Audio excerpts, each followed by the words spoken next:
Under the merciless desert sun, the trembling girl stands as her fate is coldly bartered away. The black girl sold for a horse at 19. She thought it was the end, until the giant cowboy spoke his first quiet words that would shatter everything she believed about her world. The gathered crowd sees only property changing hands, their eyes filled with cruel indifference as they witness what they consider natural commerce. Her brutal uncle counts this as mere business, expecting her life to disappear into servitude and silence like so many before her. But the towering stranger who claims her isn't what anyone expects, a broken mountain of a man carrying secrets that could either destroy them both or rewrite the rules of survival itself. Hidden beneath this transaction lies a choice that will determine whether two shattered souls find redemption or ruin. Will the cowboy's unexpected words lead to her salvation or seal both their fates forever? Before we continue, comment where you are tuning in from. Perhaps we will publish a story there. The morning sun beat down mercilessly on Mesquite Wells as Ruby Washington scrubbed the wooden steps of her uncle's shack. Her knees ached against the splintered boards. The water in her bucket had turned brown from the dust that never seemed to settle in this God-forsaken corner of New Mexico territory. Vernon Washington stumbled out the front door, already reeking of whiskey despite the early hour, his bloodshot eyes fixed on Ruby with the same cold calculation she had learned to fear over the past 3 years. "Get up, girl. We got business in town." Ruby's stomach twisted. Vernon only called it business when he needed money for gambling or drinking. She had watched him sell everything of value their family once owned: her mother's jewelry, her father's tools, even the small Bible that had belonged to her grandmother. She rose slowly, wringing out the rag. "What kind of business?" Vernon spat into the dirt. "The kind that ain't your concern. Just clean yourself up and put on that blue dress." The blue dress was the only decent clothing she owned. Ruby's hands trembled as she realized what this meant. She had heard whispers in town about girls who disappeared after their families fell on hard times. Girls who were traded away like livestock to settle debts. An hour later, Ruby found herself standing in the center of Mesquite Wells' dusty main square. A small crowd had gathered, drawn by Vernon's loud proclamations about needing to conduct important business. The faces staring back at her held no sympathy, only the cold curiosity of people watching a transaction. Martha Clearwater emerged from her general store, her weathered face creased with concern. She was one of the few people in town who had ever shown Ruby kindness. Their eyes met briefly before Martha looked away, helpless to intervene in whatever Vernon had planned. "Now listen here, folks," Vernon announced, his voice carrying across the square. "I got myself a situation that needs resolving. This here girl owes me plenty for room and board these past years. Time she started earning her keep." Ruby felt the heat of shame burn her cheeks. She wanted to scream that she had worked every day since arriving at Vernon's shack. Cooking, cleaning, mending clothes, tending his pathetic vegetable garden. But she knew better than to speak. Vernon's backhand was swift and brutal. Sheriff Holcomb nodded approvingly from his spot near the saloon. He was Vernon's drinking companion and had never hidden his belief that people like Ruby existed to serve people like him. That's when Ruby noticed the stranger. He sat motionless on a magnificent black stallion at the edge of the crowd. Tall and broad-shouldered, with sun-weathered skin and steel-gray hair beneath a worn hat. His clothes were simple but well-made. Most striking were his eyes. They held a depth of sadness that seemed bottomless. While others in the crowd whispered and pointed, the stranger simply watched. His gaze moved from Vernon to Ruby with careful attention. As if measuring something the others couldn't see, Vernon continued his pitch. "Now, Sam Ridge over there has got himself that fine stallion. Been trying to buy that horse for months, but Sam ain't been interested in money." Ruby's heart sank as the pieces fell into place. Vernon wasn't just selling her labor or finding her a position as a servant. He was trading her like property for a horse. The stranger, Sam Ridge, dismounted slowly. He moved with the careful precision of a man who had seen too much violence and carried old wounds. When he spoke, His voice was quiet, but carried clearly across the square. "You sure about this, Washington?" Vernon rubbed his hands together greedily. "Course I'm sure. Girl's young and strong. She'll work hard for whoever takes her in." Sam's eyes found Ruby's face. For a moment that felt like an eternity, he studied her. Ruby lifted her chin, refusing to look away despite her fear. If this was to be her fate, she would face it with whatever dignity she could muster. "She gets a say in this?" Sam asked. The question hung in the air like smoke. Vernon's face darkened. Sheriff Holcomb stepped forward, his hand resting on his gun belt. "Now, see here, Ridge," Holcomb drawled. "This here's legal business between men. Girl's got debts to pay." Ruby had never owed Vernon anything. Her parents had died of fever while working his land for promised wages he never paid. She had been 14 and alone with nowhere else to go. But speaking these truths would only earn her a beating. Sam nodded slowly, still watching Ruby. "I reckon every person ought to have some say in their future," the crowd murmured. This kind of talk was dangerous in a place like Mesquite Wells. Ruby felt something stir in her chest. Hope was a luxury she had learned not to afford. But this stranger's words kindled something she thought had died years ago. Vernon stepped between them. "We got a deal or not, Ridge. That stallion for the girl's service contract." Sam looked at the horse, then back at Ruby. His decision would determine everything, whether she disappeared into another kind of slavery or found some small measure of freedom. The crowd held its breath. Ruby closed her eyes and prepared for her world to change forever. Sam Ridge reached into his saddlebag and pulled out a leather pouch. The coins inside clinked softly as he tossed it to Vernon. The deal was struck before Ruby could fully comprehend what had happened. Vernon snatched the pouch and counted the contents greedily. "Pleasure doing business, Ridge." The crowd began to disperse, already moving on to the next bit of gossip.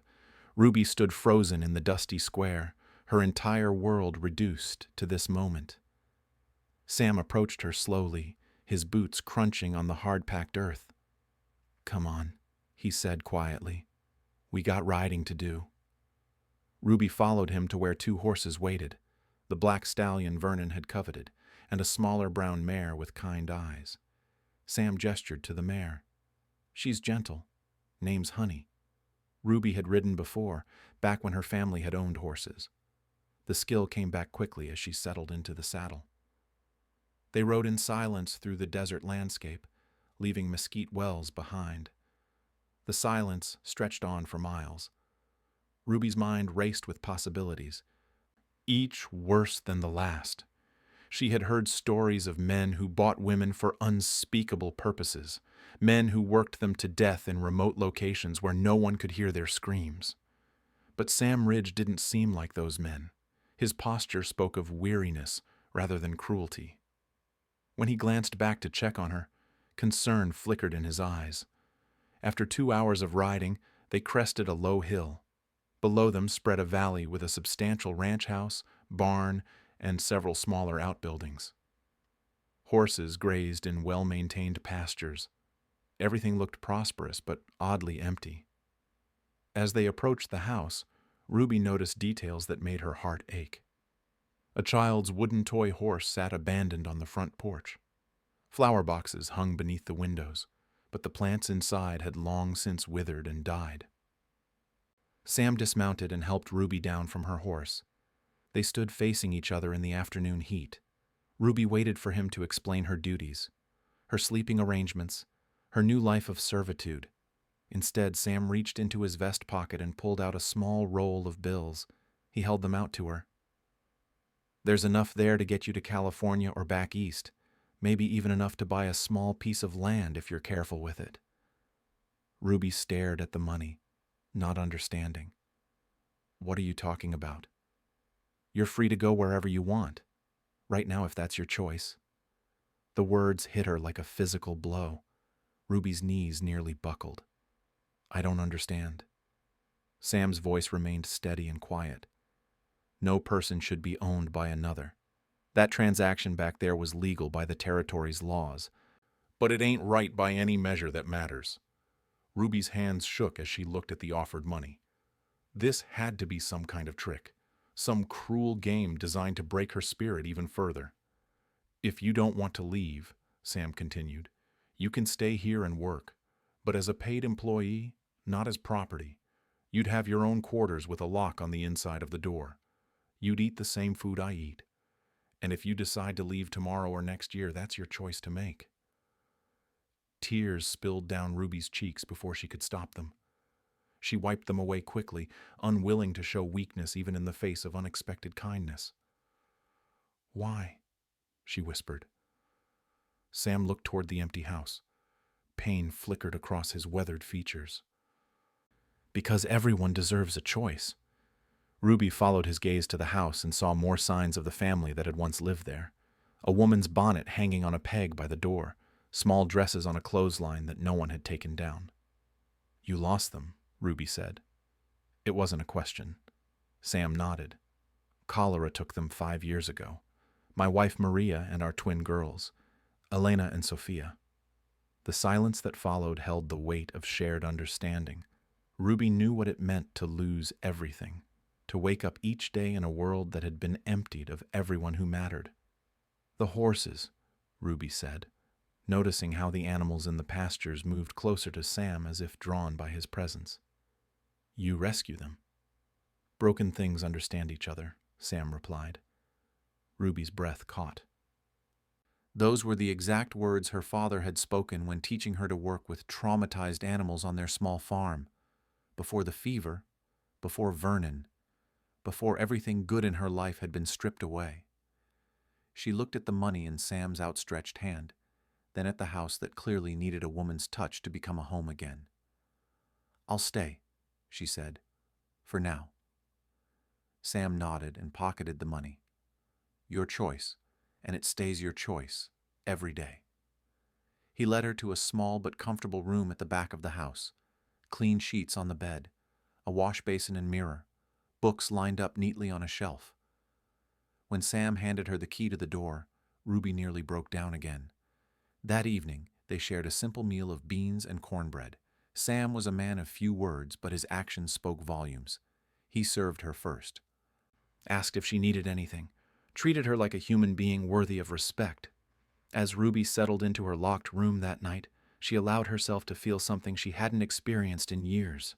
Hope. Tomorrow would bring new challenges and uncertainties. But for the first time since her parents died, Ruby Washington fell asleep knowing she had choices to make. Ruby woke before dawn to the sound of Sam moving quietly through the house. She dressed quickly and found him in the kitchen brewing coffee in the gray morning light. He looked surprised to see her. "Didn't expect you up this early." "Old habit," Ruby replied. Vernon had demanded she rise before sunrise every day. Sam poured her a cup of coffee without being asked. The simple gesture meant more than he could know. They drank in comfortable silence as the sun painted the desert sky orange and pink. After breakfast, Sam led Ruby to the barn. Inside, she counted at least 20 horses in various states of recovery. Some bore scars from harsh treatment. Others flinched at sudden movements. All of them watched Sam with the cautious trust of creatures who had learned to expect pain but found kindness instead.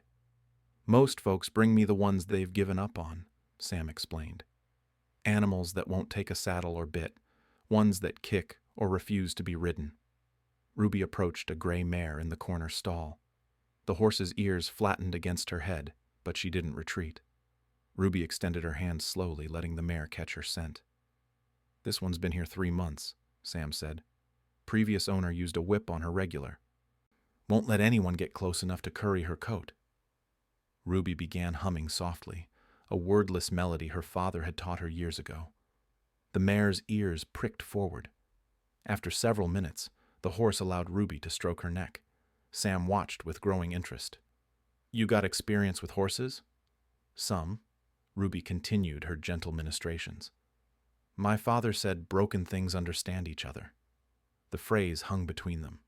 Sam's eyes narrowed slightly, but not with suspicion, with recognition. Over the following weeks, Ruby established a routine that felt like the first normal life she'd known since childhood.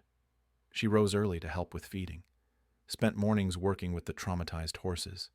Afternoons were devoted to household tasks she chose to perform, not ones demanded of her. The difference was everything.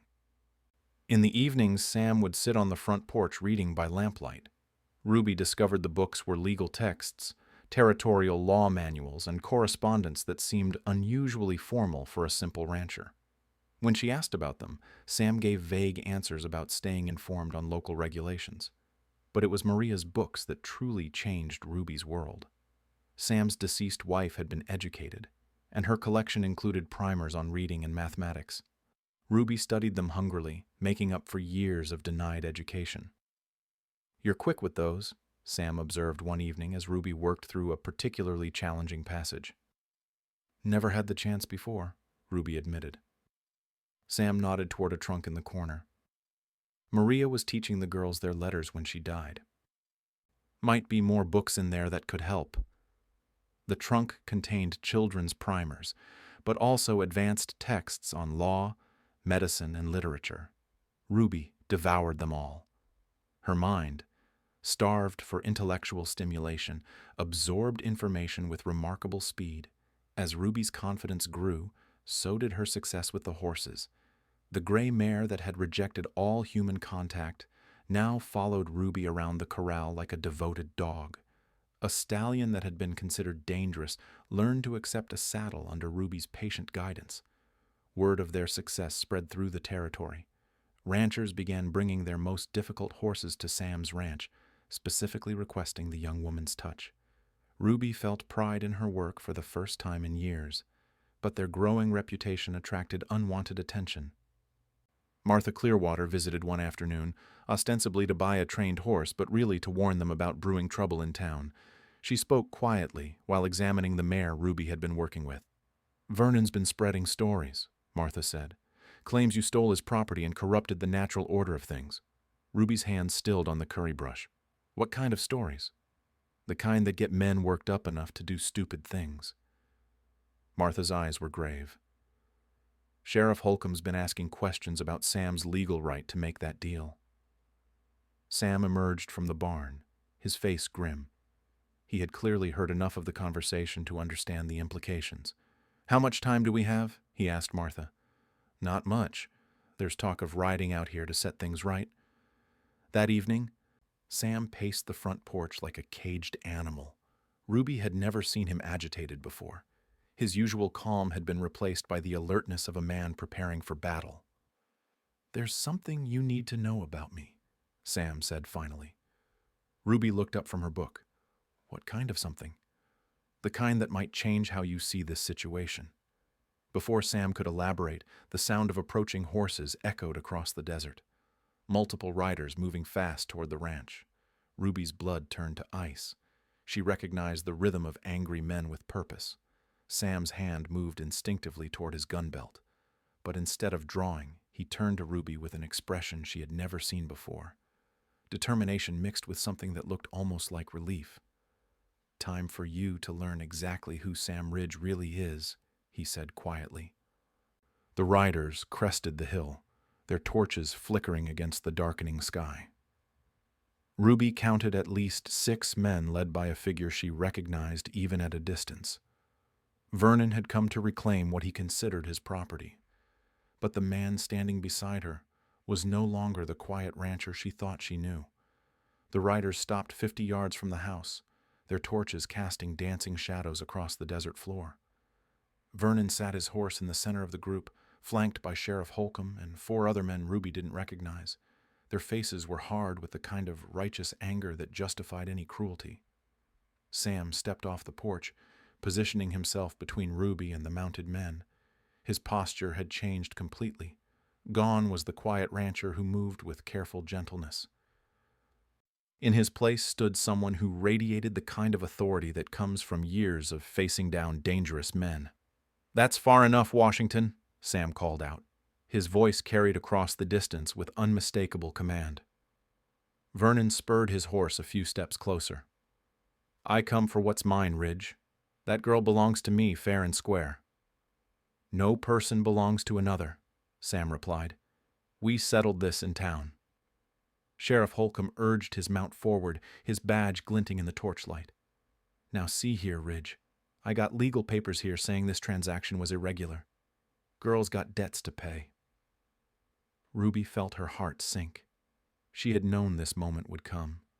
Vernon would never let her go willingly, and men like Holcomb would always side with men like Vernon.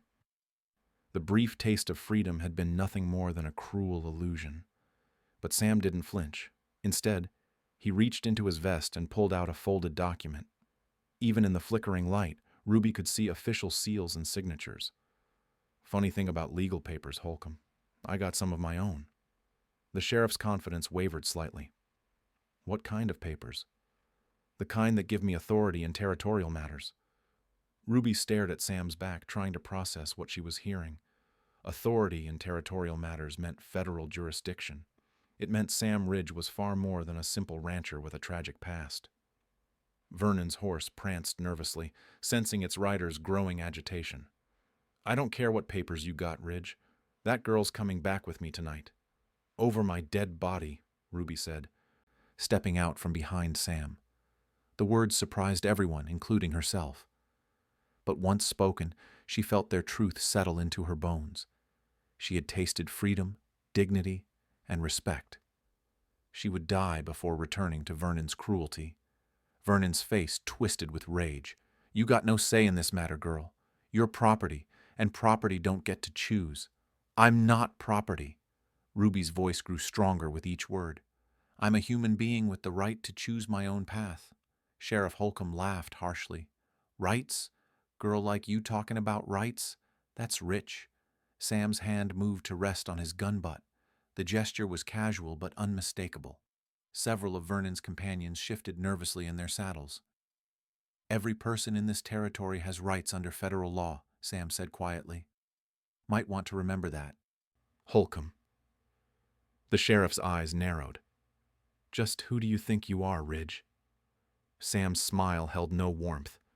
Deputy U.S. Marshal Samuel Ridge, and you're interfering with a federal investigation. The words hit the group like a physical blow. Horses sidled and snorted as their riders processed this revelation. Ruby felt the ground shift beneath her feet. Sam wasn't just a broken man healing through kindness. He was a federal lawman with the power to back up his protection. Vernon's face went pale in the torchlight. Marshal, that's impossible. You've been living out here like a hermit for years. Grief don't end a man's commission, Sam replied. Just makes him more selective about when he uses it. Sheriff Holcomb's hand moved toward his gun, then stopped as he calculated odds he didn't like. You got proof of that claim? Sam held up the document again. Badge and papers both. Want to see them up close? The invitation carried an obvious threat. Anyone approaching close enough to verify Sam's credentials would be well within range of a marshal's gun. Ruby's mind raced as pieces of a larger puzzle fell into place. The legal books, the formal correspondence, the way Sam carried himself when threatened, the mysterious visitors who had been coming to the ranch. He hadn't just been hiding from grief. He had been working. This ain't over, Ridge, Vernon snarled. Marshal or not, you can't protect her forever. Don't have to protect her forever, Sam replied. Just long enough for federal justice to work. The threat was clear. Vernon and his allies were being investigated for crimes beyond just human trafficking. Ruby's case was part of something larger. Sheriff Holcomb wheeled his horse around. Come on, boys. We got legal matters to sort out before we proceed. As the riders disappeared into the darkness, Ruby sagged with relief and exhaustion. The immediate danger had passed, but bigger questions loomed. Sam holstered his gun and turned to face her. In the lamplight spilling from the house, he looked older and more tired than she had ever seen him. You lied to me, Ruby said. I told you I was a broken man trying to heal. That was true. But not the whole truth. Sam nodded. The whole truth is complicated and dangerous. Ruby thought about everything she had observed over the past weeks. The visitors, the correspondence, Sam's knowledge of territorial law, his confidence when facing down armed men. You've been hunting them, she realized. Vernon and Holcomb and whoever else is involved in trafficking people. Among other things, Ruby felt a chill that had nothing to do with the desert night. What happens now? Sam looked toward the horizon where Vernon's torches had disappeared. Now we finish what we started. 3 federal marshals arrived at dawn, their badges gleaming in the morning sun. Ruby recognized the lead marshal from his previous visits, though she hadn't understood his significance then. Marshal Thomas Kane was a weathered man with intelligent eyes and the bearing of someone accustomed to authority. Sam met them on the porch, no longer bothering to hide his official capacity. He moved with the confidence of a lawman among peers, discussing strategy and evidence with practiced efficiency. "We've got enough to bring them all in," Kane reported. "The trafficking network spans 4 territories. Your case was the final piece we needed." Ruby listened from the doorway as they outlined the scope of the investigation. Vernon's operation was small compared to the larger network he served. Girls and women bought, sold, and transported across territorial lines. Some forced into labor, others into worse fates. The profits were enormous, and corruption ran deep through local law enforcement. "What do you need from me?" Ruby asked, stepping onto the porch. The marshals exchanged glances. Kane spoke carefully. "Your testimony would be powerful, but it means facing them in public court. Means reliving what they did and risking their retribution." Ruby thought of the gray mare who now trusted human hands after months of patient healing. Some wounds required exposure to light before they could properly mend. "I'll testify." Sam's expression showed both pride and concern. "Ruby, you understand what this means? These men won't go quietly. They'll try to destroy your credibility, your character, everything they can reach. Then I better make sure my testimony is strong enough to survive their attacks." Over the next 2 days, Ruby worked with the federal marshals to prepare her statement. They documented Vernon's years of abuse, his threats to sell her, and the illegal transaction in Mesquite Wells. But more importantly, they connected her experience to a pattern of similar crimes across the territories. Marshal Kane was impressed by Ruby's intelligence and articulate speech. "You sure you want to be the public face of this case? Could arrange for you to testify privately if you prefer." "No," Ruby said firmly. "People need to see that we're not property, that we have voices and minds and rights. Hiding won't change anything." The federal hearing was scheduled for the following week in Mesquite Wells. Word spread quickly through the territory that a major corruption case was coming to trial. People began arriving from surrounding towns, drawn by curiosity and the promise of dramatic testimony. Ruby spent the intervening days practicing her statement and caring for the horses. The familiar routine of feeding and grooming calmed her nerves. The animals didn't care about legal proceedings or social upheaval. They simply responded to kindness with trust. Sam found her in the barn the evening before the trial. He carried 2 cups of coffee and settled beside her on a hay bale. "You nervous?" "Terrified," Ruby admitted, "but also ready. Your parents would be proud." The words hit deeper than Ruby expected. She had spent so long focused on survival that she hadn't considered how her father and mother might view her choices. They had been educated people who believed in dignity and justice. They would indeed be proud to see her standing up for what was right. "Will you be there?" she asked. "Every minute," Sam promised. The morning of the hearing dawned clear and hot. A temporary court had been established in Mesquite Wells' largest building, the community hall. Federal marshals maintained order as crowds gathered outside. Ruby wore the blue dress from that terrible day weeks ago, but everything else had changed. She walked with her head high, flanked by marshals who treated her as a witness deserving of protection and respect. Inside the hall, she saw faces from her past and present. Martha Clearwater sat in the front row, offering an encouraging nod. Vernon and Sheriff Holcomb occupied the defendant's table, their expressions ranging from defiant to desperate. The federal prosecutor called Ruby as the first witness. She walked to the front of the room with steady steps, placed her hand on the Bible, and swore to tell the truth. Her testimony was clear, detailed, and devastating. She described years of abuse, threats, and dehumanization. She explained the illegal sale and her terror at being traded like livestock. Most importantly, she articulated her transformation under Sam's protection and her understanding of her own human dignity. Vernon's attorney tried to break her down during cross-examination. He questioned her character, her gratitude, her right to complain about people who had provided for her. Ruby answered each attack with calm dignity, turning his offensive questions into opportunities to further expose the defendant's cruelty. When asked why she didn't simply accept her circumstances, Ruby's answer silenced the courtroom. "Because accepting injustice makes you part of it. My parents taught me that every person has worth, regardless of what others might think. I refuse to let these men convince me otherwise." The defense had no response. Additional witnesses followed, other victims who had found the courage to come forward. Federal agents who detailed the scope of the trafficking network, financial records showing profits from human misery. By the trial's end, the evidence was overwhelming. Vernon, Sheriff Holcomb, and their associates were found guilty on multiple federal charges. The sentences were severe enough to ensure they would never again profit from human suffering. As the gavel fell, Ruby felt a weight she had carried for years finally lift from her shoulders. Justice wasn't just an abstract concept.